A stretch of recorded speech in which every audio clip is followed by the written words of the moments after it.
Yeah. Hey guys, so I went X1 with Weather Painters and I was asked to do a deck profile. So let's go. So Weather Painters got some new support in Dimension Force. A lot of people probably don't know what they do, but let's get started. So first of all, the most important starter, we have 3 Weather Painter Snows. When she's normal summoned, you get to place a weather spell and trap from your deck face up.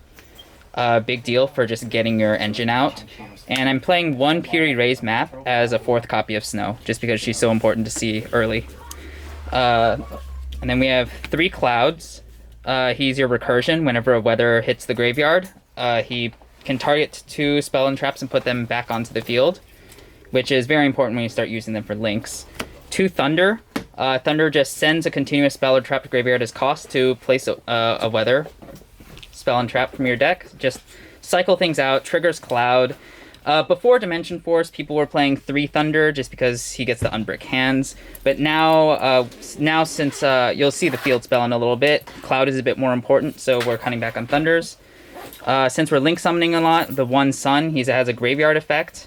If he's in the graveyard, you can send a continuous spell, weather continuous spell or trap to the graveyard to bring him back in defense and place 1 spell or trap from your hand face up.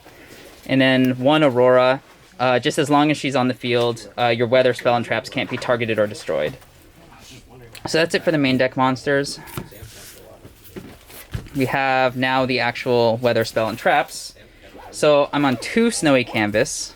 So for those of you that don't know, the way the weather painters work is you activate your spell cards, and then all of your weather monsters that are in this column or in adjacent columns get to this effect. So for Snowy Canvas, so all the effects banish for cost, and then Snowy Canvas is just add a weather card from your deck to your hand. So notably, there are a few things. So one is, let's say you lead with, let's just say you have Cloud and Snowy Canvas, is you can activate Snowy Canvas and normal summon Cloud, and then you actually dodge like Effect Veiler and Imperm because it banishes as cost. So then you get to just add whatever you want to your hand. So Snowy Canvas is very important. It lets you search out the rest of the pieces that you need. But I'm actually only running 2 instead of 3, which you might find odd, but it's because we have a lot of ways to search them, including the new card, which we'll get to in a second. 1 Rainy Canvas. This one just gives them the effect to bounce a spell or trap. 2 Thundery Canvas. This is start of damage step. You return whatever it's battling to hand. That's your way to force through big monsters. And 1 Rainbowed Canvas. This one is, as long as they control a monster, you can banish as cost to special summon another weather with a different name from your deck. So this is how we accelerate out multiple monsters, and also the main way to get Aurora out to protect against things like Duster or Lightning Storm later in the game. So I'm going pretty light on the actual weather cards, but because I feel like the early game is a lot more important. And here's the new card, the Weather Forecast. There is a lot of text on this card. So on activation, you place a weather canvas from your deck into your spell and trap zone face up. And then once per turn, you can use your face up weather spell and traps as link material or as weather monsters for the link summon of a weather link monster. And you'll see those in a second. And the other effect is once per turn, you can get an extra normal summon. So one common play pattern is, say, you go Snow, and then Snow sets Snowy Canvas, banishes cost, you add Forecast to your hand, you play Forecast, you get whatever... Sorry, you play Forecast, you get whatever other weather you want. Usually it'll be Thundery or Rainbowed. So you get that, and then if you have a Cloud in hand, you can extra normal summon the Cloud. And now you have several options. You can just sit on this, or you can also link these 3 off then into Rainbow. And if you have another extender, say like if you had Forecast in hand already, you could search Rainy Canvas, and then what you can actually do is you tribute these 3 spells, and then you trigger Cloud's effect, and you get 2 of them back. So now you have 2 Omni Negates, refueling for the next turn, and your link monster. So Weather Forecast, definitely all the 3 effects are relevant. There are some pretty insane plays you can pull off with it. Terraforming, just 4th copy of Weather Forecast. 3 Pot of Prosperity, because we need to see our starter sometimes. We need to see our Snowy Canvas sometimes. I think Extravagance is fine to play as well, just because we like seeing just raw floodgates as well. And now we're into the control cards. 3 Tribute. So the thing about the weathers is that when you banish them as cost to pay a weather effect, during the next standby phase, you special summon them back. So typically you'll have like 2 of these in banish floating, and then you can special summon 1 back, trigger Tribute, and then let's say you have like a Snowy Canvas here, you can chain to the Tribute to banish it again to add something back. The Tribute goes off, clears their board, and then you bring this one back too, right after. So Tribute's very easy to trigger with this deck, and you can always just keep it as a Raigeki that you play on the enemy turn as well. So I like running 3 just because it helps deal with some of these more difficult to break boards. And then we're into Floodgates. We have One-Dimensional Fissure. It's just a really good card in the deck. Like, we don't need to put monsters in our graveyard. They usually do.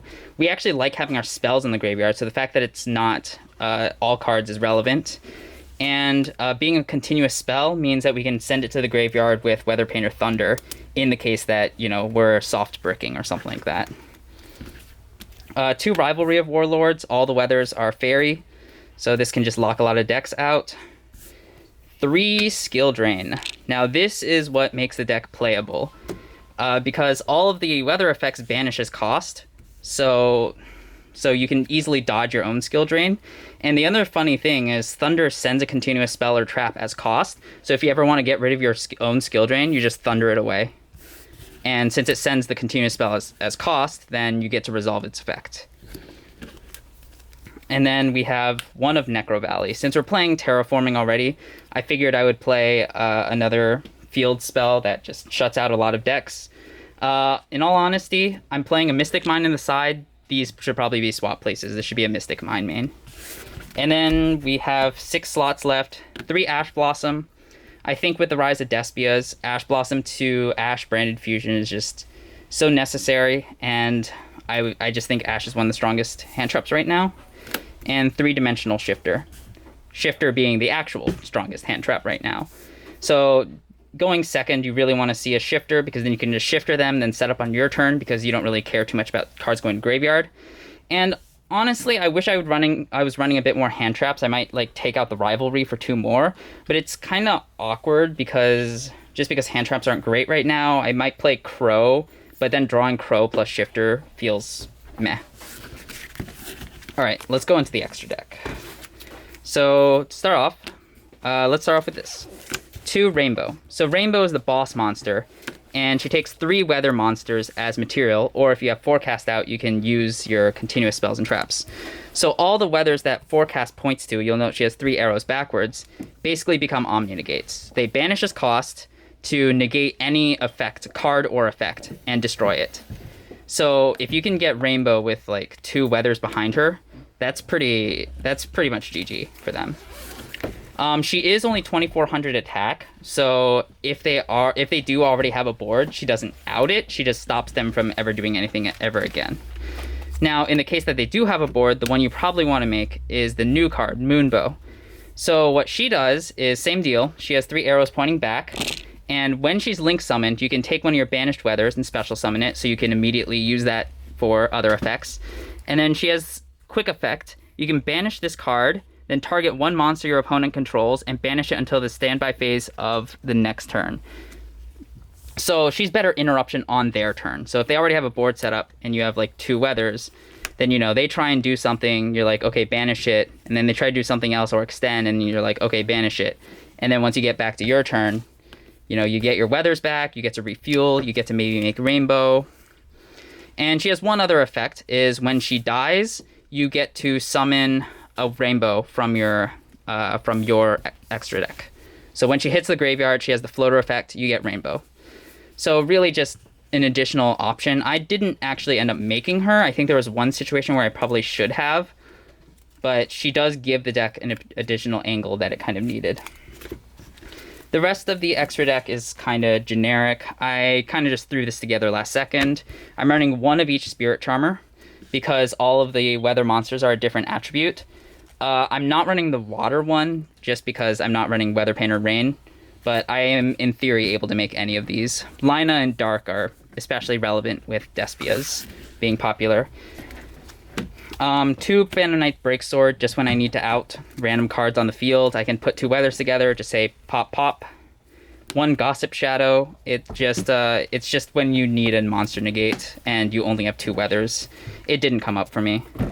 And then we have a Zeus package. So Fortune Tune can't be targeted by either player. And when it would be destroyed by battle, you can detach 1 and it won't be. So this guarantees that you can attack into whatever you need to and then go downward Zeus. And Zeus, of course, always relevant. So now extra deck. Or sorry, side deck. So let's start with this package.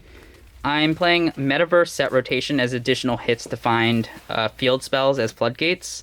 Zombie World mostly for flunderies. And then this Mystic Mine that this Mystic Mine won me so many games just grabbing it. I really do wish I'd been playing this main instead of Necro Valley. Then we have our 2 Cosmic Cyclones for just when we need to interact with back row. So Weather Painters gets absolutely destroyed by both Goes in Match and there can be only 1 because they're all fairies and they're all different attributes. So sometimes you just need a Cyclone. You can do things such as activate your effects during the standby phase to kind of play around some of them, but eventually you have to get rid of it. I'm playing 3 Raigekis just to break boards. They're just Raigeki's just good in the current meta. You just get rid of their floater effects, summon your weathers, and then just control the game from there.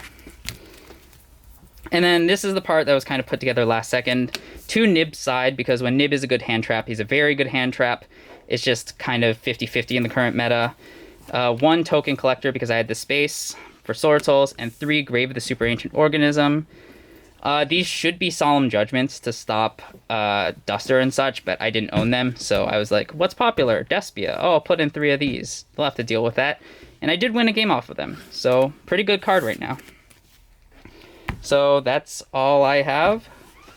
So it's kind of it's not a great deck, but with the new support, it's very playable and it's a lot of fun. So you should check it out. All the cards are pretty cheap, except for Prosperity.